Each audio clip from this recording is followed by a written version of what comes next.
Welcome to the whistle. நான் Peter Remigius. சொர்க்கவாசல் படத்தோட ரிவ்யூ தான் நம்ம இந்த வீடியோவில் பார்க்க போகிறோம். அறிமுக இயக்குனர் சித்தார்த் விஸ்வநாத் டைரக்ட் பண்ணியிருக்கிற இந்த படத்தில் ஆர்ஜே பாலாஜி, சானியா ஐயப்பன், செல்வராகவன், நட்டி, கருணாஸ் இன்னும் பல நடிகர்கள் நடிச்சிருக்காங்க. 99ல் சென்னை சென்ட்ரல் ஜெயிலில் நடந்த ஒரு முக்கியமான கலவரத்தை பேஸ் பண்ணி தான் இந்த படத்தோட கதை எழுதியிருக்காங்க. இந்த படத்தோட ஸ்டோரி லைன் என்ன அப்படின்னு சொல்லி பார்த்தோம்னா, 90ஸ்ல சென்னை சென்ட்ரல் ஜெயிலில் உள்ள இருக்கக்கூடிய சிகாங்கிற ஒரு கேங்ஸ்டர் கொலை, கடத்தல்னு நிறைய கிரைம்ஸ்லாம் பண்ணிட்டு ஜெயிலில் இருக்கிறாரு. என்னதான் ஜெயிலில் இருந்தாலும் உள்ள இருந்துகிட்டே வெளியில் நடக்கிற விஷயங்களை கண்ட்ரோல் பண்றாரு. ஜெயிலுக்குள்ளேயுமே ட்ரக்ஸ் மாதிரியான விஷயங்களையுமே சப்ளை பண்ணிட்டு இருக்காரு. புதுசா அந்த ஜெயிலுக்கு எஸ்பியா வர்ற ஒரு ஆஃபீஸர் வந்து இந்த விஷயங்களெல்லாம் கண்ட்ரோல் பண்ணணும் அப்படின்னு சொல்லி முடிவு பண்றாரு. அதுக்காக சில கொடூரமான விஷயங்கள் எல்லாமே இம்ப்ளிமெண்ட் பண்றாரு. அவருக்கு பின்னாடி ஒரு பொலிட்டிக்கல் இன்ஃப்ளூயன்ஸ் இருக்குமா அப்படிங்கிற கேள்வியும் எழுது. இவங்க ரெண்டு பேருக்குமான ஈகோக்கு நடுவுல செய்யாத கொலைக்காக ஜெயிலுக்குள்ள வந்து மாட்டிக்கிட்ட ஆர்ஜே பாலாஜி எப்படி இன்வால்வ் ஆகுறாரு, அதை தொடர்ந்து ஜெயிலுக்குள்ள என்ன மாதிரி விஷயங்கள்லாம் நடக்குது அப்படிங்கிறது தான் சொர்க்கவாசல் படத்தோட மீதி கதை. சொர்க்கவாசல் படம் ரைட்டிங்லயும் சரி மேக்கிங்லயும் சரி ரொம்பவே ரா அண்ட் ரியலிஸ்டிக்கான ஒரு படமா தான் இருந்துச்சு. தேவையில்லாத காட்சிகள், பாடல்கள் அந்த மாதிரிலாம் எதுவுமே இல்லாம ஒரு கிரிப்பிங்கான படமா தான் இந்த படத்தை பிளான் பண்ணியிருக்காங்க. அதுக்கு தேவையான story setup and character establishment ரொம்பவே பெர்ஃபெக்ட்டா பண்ணியிருக்காங்க. இந்த படத்தோட நரேஷன் வந்து ஒரு இன்வெஸ்டிகேஷன் டைப்ல தான் ஆரம்பிக்குது. நம்ம விருமாண்டி, கேஜிஎஃப் மாதிரியான படங்கள் எல்லாம் பார்த்துருப்போம்ல. ஒரு ரிப்போர்ட்டரோ இல்லை ஒரு இன்வெஸ்டிகேஷன் ஆஃபீஸரோ வந்து என்ன நடந்துச்சுன்னு சொல்லிட்டு ஒருத்தரை கேட்க ஆரம்பிப்பாங்க. ஒருத்தர் அவங்களோட பாயிண்ட் ஆஃப் வியூ சொல்லுவாங்க. அப்படிங்கிற மாதிரி கதை விரியும்ல. அந்த பேட்டர்ல தான் இந்த படத்தோட நரேஷன் அமைஞ்சிருக்கு. நட்டி தான் அந்த இன்வெஸ்டிகேஷனை பண்றாரு. ஜெயிலுக்குள்ள நடந்த ஒரு முக்கியமான கலவரத்தினால 40க்கு மேற்பட்ட பேர் கொல்லப்பட்டிருக்காங்க, நிறைய கைதிகள் மிஸ் ஆயிருக்காங்க அப்படிங்கிற விஷயம் பெரிய அளவில் ஆனதுக்கு அப்புறம் அங்க என்ன நடந்துச்சு அப்படிங்கிற விசாரணை அவர் ஆரம்பிக்கிறாரு. ஒரு கேரக்டரா வந்து அவங்களோட பாயிண்ட் ஆஃப் வியூல ஜெயிலுக்குள்ள என்னென்ன விஷயங்கள் நடந்துச்சு, இந்த கதை எங்க ஆரம்பிச்சு, எப்படி போச்சு அப்படிங்கிற விஷயங்கள் எல்லாம் சொல்ல ஆரம்பிக்கிறாங்க. அப்படிதான் நமக்கு ஒரு கேரக்டர்ஸா அறிமுகம் ஆகுறாங்க. ஜெயிலுக்கு உள்ளேயும் சரி வெளியிலயும் சரி பயங்கரமான செல்வாக்கோட இருக்கக்கூடிய சிகா அப்படிங்கிற கேங்ஸ்டர் கேரக்டரை செல்வராகவன் பண்ணியிருக்காரு. அவரோட அப்பியரன்ஸே பயங்கர மிரட்டலா இருந்துச்சு. பெர்ஃபார்மன்ஸ்லயுமே எந்த குறையுமே இல்லாம ரொம்பவே சூப்பரா பண்ணியிருந்தாரு. அடுத்ததா இயக்குனர் பாலாஜி சக்திவேல் பஷீர் பாய் அப்படிங்கிற கேரக்டர் பண்ணியிருக்காரு. ஜெயிலுக்குள்ள அந்த சமைக்கிற இடத்தோட ஹெட்டா வராரு. ரொம்ப நாளா ஜெயில இருக்கக்கூடிய ஒருத்தர். சோ இவர் சொன்னா எல்லாருமே கேட்பாங்க அப்படிங்கிற மாதிரியான ஒரு பவரும் கண்ட்ரோலும் இருக்கக்கூடிய ஒரு கேரக்டரா இருக்காரு. அதே போல ஹென்ரிக் அப்படிங்கக்கூடிய ஒரு ஆப்பிரிக்கன் கைதி, டைகர் மணி அப்படிங்கக்கூடிய சிகாவோட டீம்ல இருக்கக்கூடிய ஒருத்தர். இவர் பாக்ஸிங் எல்லாம் பண்ணக்கூடிய ஒருத்தரா இருக்காரு. அடுத்தது இலங்கை தமிழரா வரக்கூடிய சீலன் கேரக்டர் ரைட்டர் சோபா சக்தி இதை பண்ணியிருக்காரு. இப்போ நம்ம பேசின கேரக்டர்ஸ் எல்லாமே ஒருத்தரும் எப்படிப்பட்டவங்க, அவங்களோட பவர் என்னவா இருக்கு அந்த இடத்துக்குள்ள, ஒரு கேரக்டருக்கு இன்னொரு கேரக்டருக்குமான பாண்ட் என்ன மாதிரி இருக்குது, இந்த மாதிரி கேரக்டரைசேஷன் அண்ட் எஸ்டாப்ளிஷ்மெண்ட் வந்து ரைட்டிங் லெவல்லே ரொம்ப பயங்கரமா இருந்துச்சு. மோரோவர் அதோட எக்ஸிகியூஷனுமே ரொம்ப கன்வின்சிங்கா தான் இருந்துச்சு. அதனால எல்லா கேரக்டர்ஸோட இயல்புகளையும் அவங்க பண்ணக்கூடிய விஷயங்களையும் நம்ம ஈஸியா கனெக்ட் பண்ணி புரிஞ்சுக்க முடிஞ்சது. கேரக்டர்ஸ் பத்தி பார்க்கும்போது இதுல யாருமே நல்லவங்க கெட்டவங்க, ஹீரோ வில்லன் அப்படின்லாம் கிடையாது. எல்லாருமே கேரக்டர்ஸ் தான். எல்லாருக்குமே ஒரு பாஸ்ட் இருக்கு, என்ன பண்ணிட்டு இந்த இடத்துக்கு வந்தாங்க அப்படிங்கிற ஒரு கதை இருக்கு. எல்லாருக்குமே ஒரு மோட்டிவ் இருக்கு, அடுத்து என்ன பண்ண போறோம் அப்படிங்கிற மாதிரி.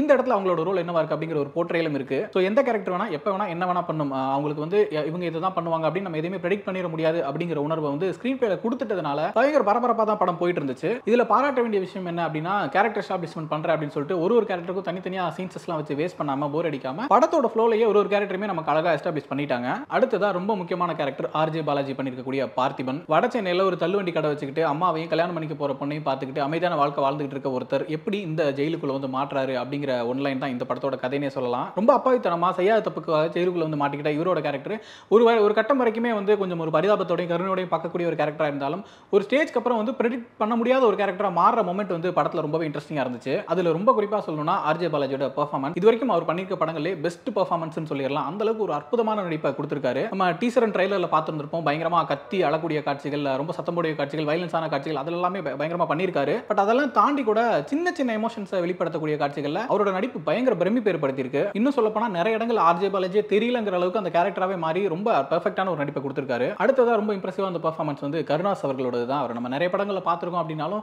இப்போதான் கொஞ்சம் அந்த கிரே ஷேட்ஸ் எல்லாம் இருக்க மாதிரியான கேரக்டர்ஸ் பண்ண ஆரம்பிக்கிறாரு. இந்த படத்துல அவரோட கேரக்டரும் சரி பெர்ஃபார்மன்ஸும் சரி ஒரு மிகப்பெரிய பலமா தான் அமைஞ்சிருக்கு. ஜெயில் கைதிகளை முடிஞ்ச வரைக்கும் இவரோட கண்ட்ரோல்ல வச்சுக்கிறது, அவங்க கூட ஒரு நல்ல ரிலேஷன்ஷிப்ல இருக்க ட்ரை பண்றது, மேலதிகாரிக்கு பயந்து அவர் சொல்லக்கூடிய விஷயங்களை பண்றது, இவரோட டைம் வரும்போது அவரே எடுத்து சில விஷயங்கள் பண்றதுன்னு சொல்லிட்டு பயங்கரமான கேரக்டர் ரொம்பவே அற்புதமா பண்ணியிருக்காரு. அடுத்ததா ஷராஃபுதீன். இவர் தான் அந்த ஜெயிலுக்கு புது எஸ்பியா வந்து ஜாயின் பண்றாரு. இவர் பண்ணக்கூடிய விஷயங்கள் தான் புது பிரச்சனைகள் உருவாக்குது, புது கன்ஃபியூஷன்ஸ் எல்லாம் கிரியேட் பண்ணுதுங்கிறப்போ இவரோட கேரக்டரைசேஷனும் சரி பெர்ஃபார்மன்ஸும் சரி ரொம்ப சூப்பராகவே அமைஞ்சிருக்கு. நான் ஆல்ரெடி சொல்லியிருந்த மாதிரி படத்தில் இருக்கிற எல்லா கேரக்டர்ஸுக்கும் ஏதோ பர்பஸ் இருக்கு, ஏதோ ஒரு மோட்டிவ் இருக்கு அப்படிங்கிறப்போ எந்த கேரக்டருமே வீணடிக்கப்படல. ஒரு சின்ன கேரக்டரா இருந்தாலும் அவங்க வந்து ஒரு முக்கியமான விஷயத்தை படத்தில் பண்ணக்கூடிய ஒரு கேரக்டரா தான் இருக்கிறாங்க. ஸோ எப்போ வேணா யார் வேணா பண்ணலாம் அப்படிங்கிற விஷயம் வந்து ஸ்கிரீன் பிளேல இருந்துகிட்டே இருக்கிறது ஒரு மிகப்பெரிய பிளஸாக தான் இந்த படத்துக்கு அமைஞ்சிருக்கு. மோகன்கிற கேரக்டர் பண்ணியிருக்கக்கூடிய ரவி ராகவேந்திரா, ஹென்ரிக் அப்படிங்கிற கேரக்டர் பண்ணியிருக்கக்கூடிய சாமுவேல், அதுக்கப்புறம் ஒரு கொஞ்சம் உயரம் குறைவான மனிதர் ஒருத்தர் வராரு, அவரோட கேரக்டர் டைகர் மணிங்கிற கேரக்டர்னு சொல்லிட்டு எல்லா கேரக்டருமே ரொம்ப சூப்பராக டிசைன் பண்ணப்பட்டிருக்கு. எல்லாரோட பெர்ஃபார்மன்ஸுமே பெரிய பலமாக தான் இந்த படத்துக்கு அமைஞ்சிருக்கு. ஒரு பக்கம் ஜெயிலுக்குள்ள நடக்கக்கூடிய இந்த மாதிரி டார்க்கான விஷயங்கள், இன்னொரு பக்கம் ஆர்ஜே பாலாஜியோட ஃபேமிலி எமோஷன்ஸ் அதையுமே ரொம்ப அழகாக ஹேண்டில் பண்ணியிருக்காங்க.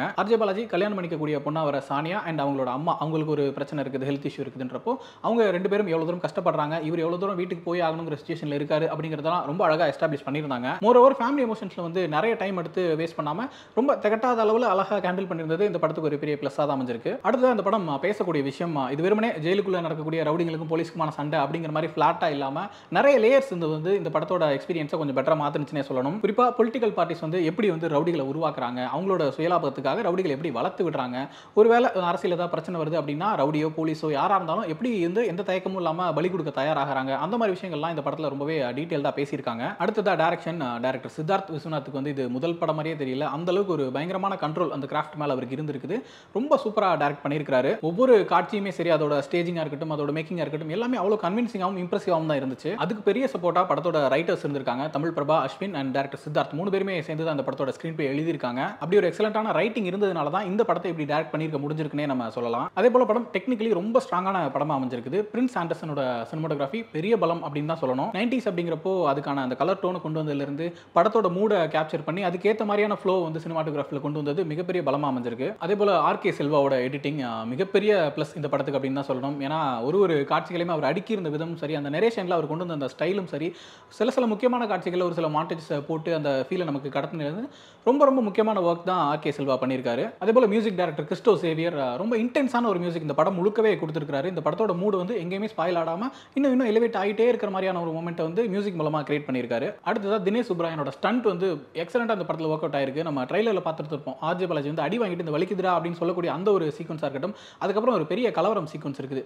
இது எல்லாத்தையுமே அவ்வளோ சூப்பராக எக்ஸிக்யூட் பண்ணியிருக்காங்க. எந்த இடத்துலையுமே இப்படி பாப்பெல்லாம் நடக்கும் அப்படிங்கிற கொஸ்டின் வராத அளவுக்கு அவ்வளோ ரியலிஸ்டிக்காகவும் அதே நேரம் ரொம்பவே சுவாரஸ்யமாகவும் கேப்சர் பண்ணியிருக்கிறதுல இவரோட பங்கு ரொம்பவே முக்கியமாக இருந்திருக்கு.